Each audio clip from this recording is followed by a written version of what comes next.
नमस्कार साथियों आज 1 अप्रैल है। भारत में इसे 1 अप्रैल को अप्रैल फूल नाम दिया गया है, अर्थात दुनिया को चकमे में डालने वाला दिन। लेकिन इस चकमे में डालने वाला व्यक्ति कौन था? उनका नाम था बाबा साहब अम्बेडकर। जी हाँ साथियों, मैं इसलिए कह रहा हूँ क्योंकि 1 अप्रैल को आरबीआई स्थापना दिवस मनाया जाता है। जी हाँ साथियों, बाबा साहब अम्बेडकर को प्रणाम करते हुए हम आपसे आज के दिन की शुरुआत करते हैं।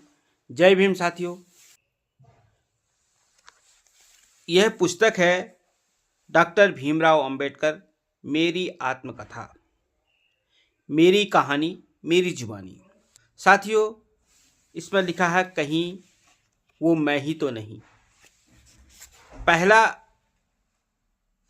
विचार करने वाली बात बाबा साहब ने बताई। बाबा साहब अम्बेडकर के दादाजी थे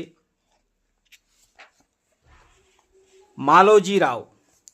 उनके भाई लगभग 14 वर्ष की उम्र में घर से निकल गए। वह लगभग 14 वर्ष तक ही घर से बाहर रहे और वह बड़ी मुश्किल से 14 वर्ष बाद घर आए। घर आने के पश्चात जब उनकी दादी थी, वह जो है दादी अर्थात उनके परदादी ने उनको बड़ी मुश्किल से अपने विभिन्न प्रकार के कस्में दे करके उनको रोकना चाहा, लेकिन वह नहीं रुके। उनके न रुकने का कारण क्या था कि वह अपने घर से 14 वर्ष तक बाहर रहे थे। उनका हृदय एक साधु हृदय हो गया था। अब दादी का विचार था कि इनकी कहीं शादी कर दी जाए।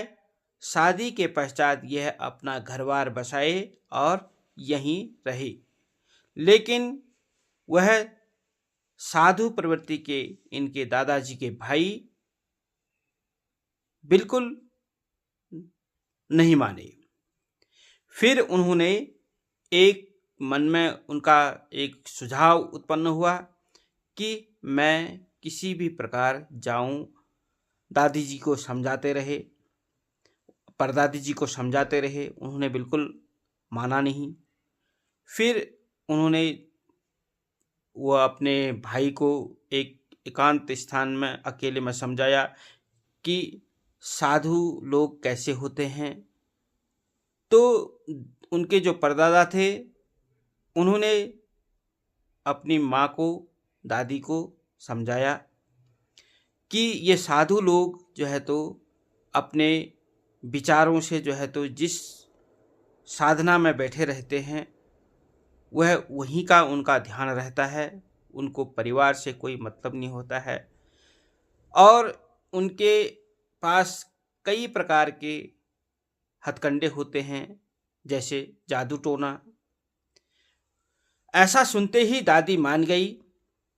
दादी को लगा कि कहीं ये इस प्रकार के विभिन्न प्रकार के ये टोटके आदि समझ पाए होंगे और मेरे परिवार में इनका प्रयोग करेंगे तो कहीं मेरा परिवार बिखर न जाए। ऐसा समझते हुए वह फिर वापस वो साधु मंडली में चले गए। साधु मंडली में जाने के बाद साथियों, वह 20 बरस बाद फिर वापस गांव आए। तब तक वह बहुत बूढ़े हो चुके थे। साथियों, आप ध्यान से सुनिए, वह बूढ़े हो चुके थे। फिर दादी भी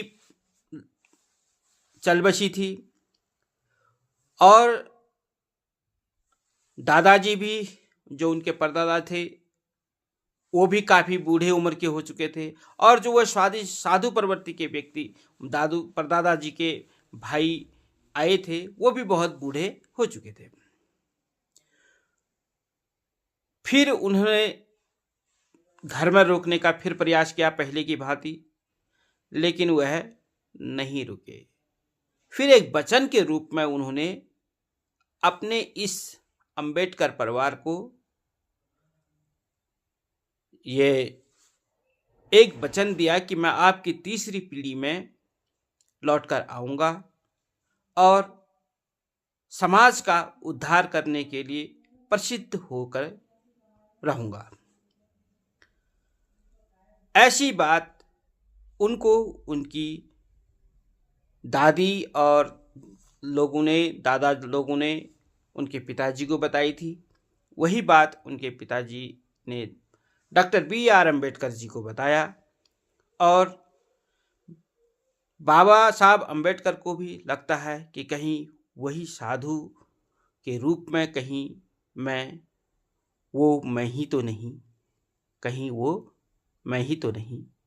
इस कहानी के माध्यम से यह प्रतीत होता है कि हमारे लिए एक संत के रूप में आए और हमें इतना बड़ा वरदान के रूप में हमारा उद्धार कर गए। जी हाँ साथियों, बाबा साहब अम्बेडकर की आत्मकथा का पहला अध्याय कैसा लगा? आप सभी से विनम्र निवेदन है कि आप बाबा साहब अम्बेडकर के आदर्शों को अपनाएं और समझें। जी हाँ साथियों, आप सभी को जय भीम, जय भारत।